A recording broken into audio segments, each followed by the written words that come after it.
nananatiling nasa ilalim ng blue alert status ang lalawigan ng Kalinga dahil sa tuloy-tuloy na pag-ulan, pinalakas na habagat at mga nakaambang sama ng panahon na maaaring magdulot ng pagbaha at pagguho ng lupa. Sinabi ni PDRMC Operations Officer at LDRM Officer 2 Jeswinder Basiwal na pinanatili ang alert status bilang paghahanda dahil saturated na ang lupa bunsod ng patuloy na pag-ulan.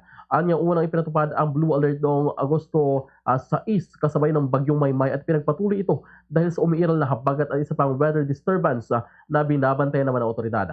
Ipinaliwanag ni Basiwal na sa ilalim ng blue alert, ina-activate ang Operation Center bilang emergency center at inaatas sa manatiling naka-standby ang mga responders sakaling lumalapa ang lagay ng panahon.